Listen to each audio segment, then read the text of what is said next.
If you can't justify why you prescribed what you prescribed, you're out. When I first went into strength and conditioning, my mentor completely threw me in the deep end, and under his supervision, I was coaching more or less straight away. When I did this, I had humongous imposter syndrome. I was nervous about screwing up, but doing this, volunteering and putting lots of hours towards being an assistant strength and conditioning coach taught me so many useful things that apply to strength and conditioning and also personal training. So in this video, I'm going to be going over the top 5 things that I learned throughout my time volunteering as an assistant strength and conditioning coach. One of the first ones is a quote related to Theodore Roosevelt, and it is, "No one cares how much you know until they know how much you care."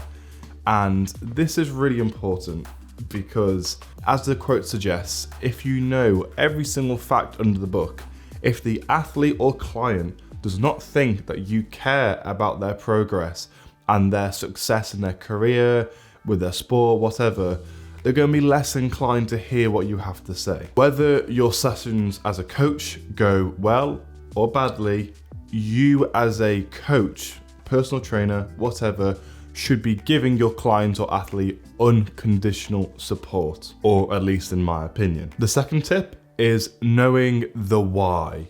The athlete, especially if they are a student athlete, will probably have a pretty busy schedule with their training and their studying and everything. So therefore, when they train, they want to get the most bang for their buck for every hour they're spending in the gym, S&C suite, whatever. Also, they might just genuinely be curious, like, oh, why am I doing a front squat instead of a back squat? It's really uncomfortable for my wrists and I don't want to do it. And then once they ask, well, why am I doing this? That is then your opportunity to explain the why behind what you are doing. As a strength and conditioning coach, and also some personal trainers, almost everything that you do should be backed up by scientific literature or by something previous mentors have advised you to do. Because especially if you're working in the sporting industry and, like, I don't know, Messi has injured his hamstring and this is partly due to something you recommended, if you can't justify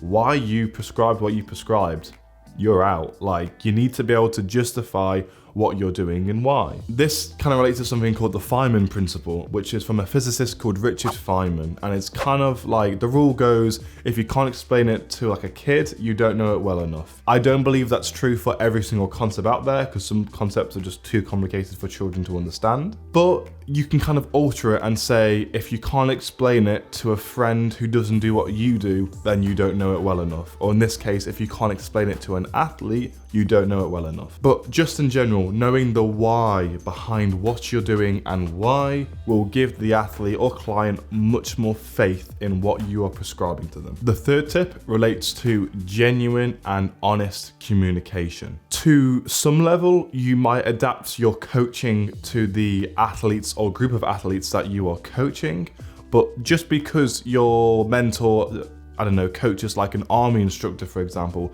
doesn't mean that you have to do that. To some degree, you need to be genuine and stay true to yourself, such as your coaching style. And if you are very fake with your apparent care and how you go about as being a coach, a lot of athletes will be able to detect this fake persona, and personally, I think they'll have less faith in you as a coach because you're less authentic. With regards to honesty though, if someone asks you a question and you don't know it, admit it. So if an athlete asks you, oh, why should I go deeper on my squats compared to this?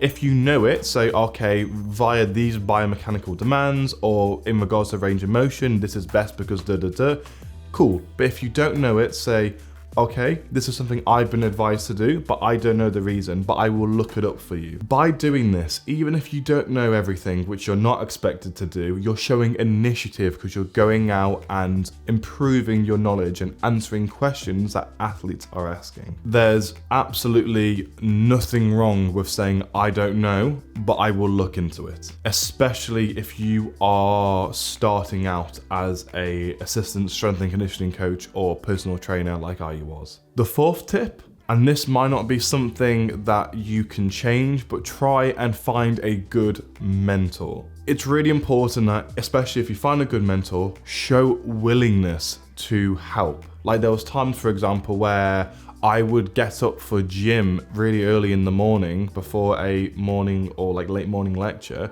But the night before, I would still be doing strength and conditioning, like coaching up until like 9 p.m, if not later, if I had to set up the gym for the next day.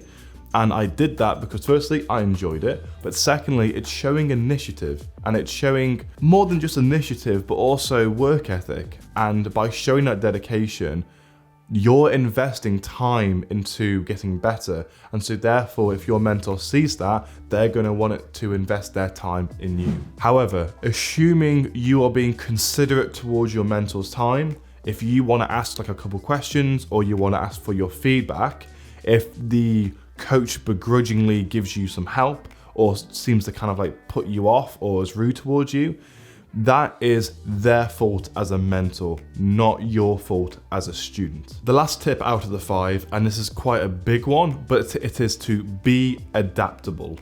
When you apply to loads of different jobs, it doesn't have to be in the sport industry, it can be in any kind of industry, they will usually ask for like common things like communication skills and time management.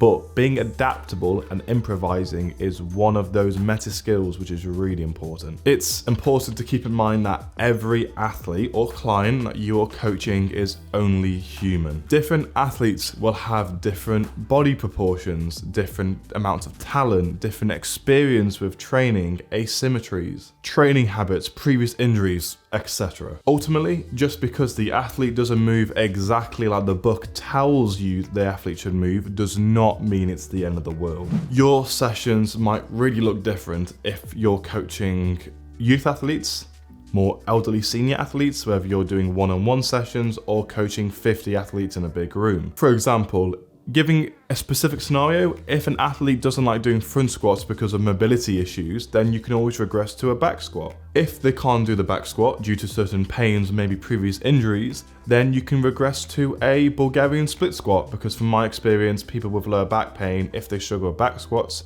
they like doing split squats. And this is just one example. You can apply this to so many different scenarios, but the point I'm trying to say is that not every single athlete is a machine. They're not a robot, they are a human, even if they are an elite athlete. So it's important to improvise and to know that not every session will go to plan, and you might need to pull the rabbit out of the hat last minute. As a bonus tip, I think it's really important to use reflective practice with whatever industry you're in when you're doing work. I know if you went to university or you've had any kind of CPD talk or seminar, reflective practice has probably been drilled into you quite a lot. However, reflective practice, the act of reflecting on your practice after you've done it and thinking where you could improve, what you did well, what you did wrong, is so important. For example, the majority of the things I've mentioned in this video has not only come from my memory, but also come from me reflecting back on my notes of my reflective practice. If you really want to do something and you really want to improve at an accelerated rate, then really reflecting on how you did, how you felt, stuff like that is really important. I'm trying to keep these videos a little bit shorter with more condensed information, kind of cutting out the fluff, so I hope the tips in this video helped. If you want to know about my fitness journey and how I learned to exercise for more healthy reasons, then the video will be linked up here. Otherwise, thank you for watching. I will see you there. Adios, amigos.